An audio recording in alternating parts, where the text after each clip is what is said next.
Halo, perkenalkan nama saya Josboy Sinaga dengan NIM 21020030. Saya lagi ada di lokasi Kaya Jaya Farm milik Pak Agung Sektor. Saya akan melakukan wawancara dengan pengelola setempat. Terima kasih. Di sini saya sedang bersama pengelola Kaya Jaya Farm, yaitu Pak John. Saya mau nanya Pak, kan bentuk kolam diameter ukuran kolam ini berapa Pak ya? Oke, untuk kolam ini kan kita sistem deadlock kan diameternya itu 1,7. Untuk tingginya itu 1 meter. So, tinggi air? Tinggi air tergantung perlakuan ya. Kalau masih breeding, masih benih ya, benih pada umumnya kita tebar benih di ukuran 34 itu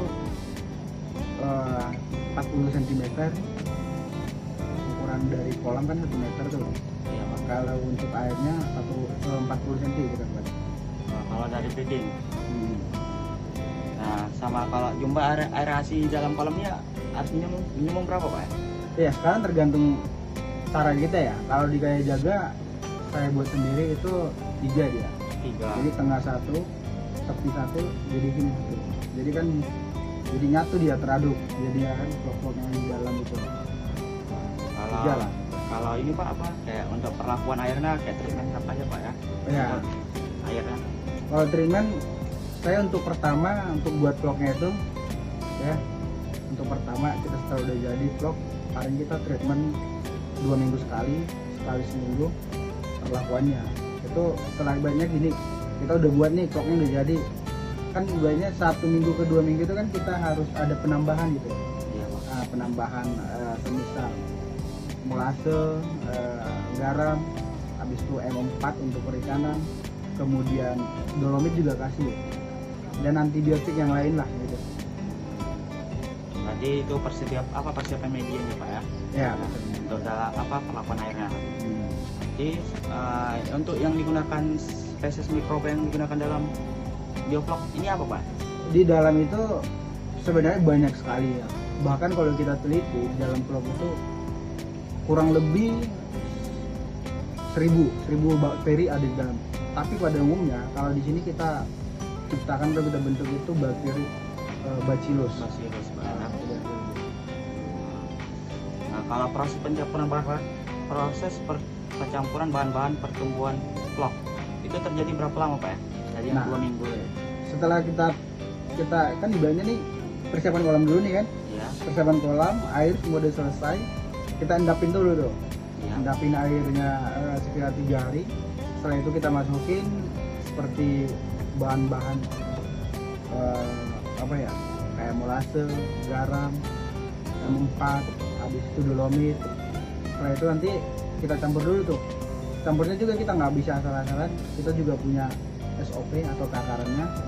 Ya, kemudian kita endapin seminggu. Saya rasa juga 1 minggu di 2 minggu itu udah terjadi vlog.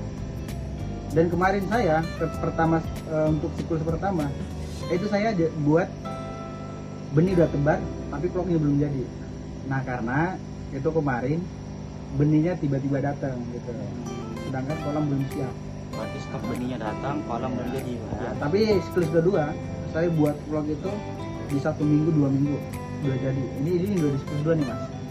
Siklus pertama kemarin tahun lalu, ini udah siklus kedua. Nah, kalau kualitas air kayak suhunya ini berapa Celcius gitu Pak ya? Kayak suhu, pH-nya berapa, dan DO-nya berapa ya? Kalau boleh tahu apakah ada? Oke, ada. Ini kan kita tentu juga kita perlihatkan, kita rawat kualitas air. Ya untuk suhu memang setiap kolam itu berbeda-beda. Setiap kolam berbeda-beda, baik suhu, pH, DO berbeda-beda mereka. Contoh kolam pertama tuh, kalau pagi saya cek untuk suhunya itu di angka 25,6.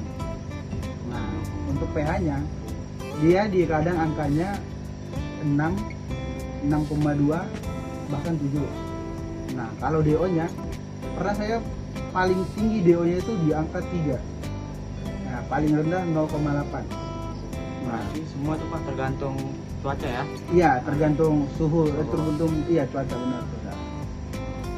Kalau ini apakah kita boleh tahu Bapak permasalahan apa saja sih yang Bapak hadapi selama proses pembesaran ikan lele dalam bioflok ini menggunakan metode bioflok Iya. gajah ini? Untuk kemarin dan saat ini memang saya masih belajar juga ya. Masih belajar juga, tentu juga punya permasalahan. Dan untuk permasalahan itu sebenarnya nggak gede, nggak besar amat. Tapi yang paling penting itu ketika cuaca itu paling tantangan paling besar bagi saya. Contoh di bulan 9 ya, itu kan udah hujan mulu tuh kan, hujan. Nah tentu juga ketika hujan kualitas air itu juga sangat mempengaruhi tingkah laku ikan dan tingkah laku biota-biota yang dalam air tersebut.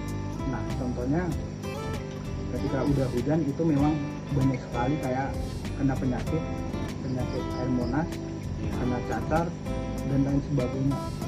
Dan tantangan lainnya juga ada. Yang pertama itu kalau kita tebar benih, dia memang harus benar-benar tebar benih di ukuran 45-57. Jadi tentu presentasi hidupnya itu di angka 85%. Nah kemarin saya coba di ukuran 23, ya presentasi hidup memang sangat minim. Ya dari 100% yang hidup itu mungkin 40%. Nah sehingga itu menjadi tantangan berat saya.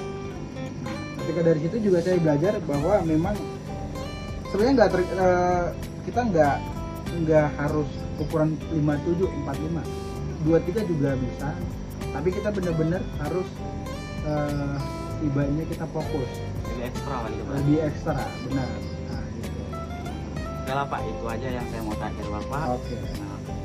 Nah, sekian dari wawancara saya dengan pengelola Kaya Jaya Farm. Terima kasih. Siap. Ya, Bos.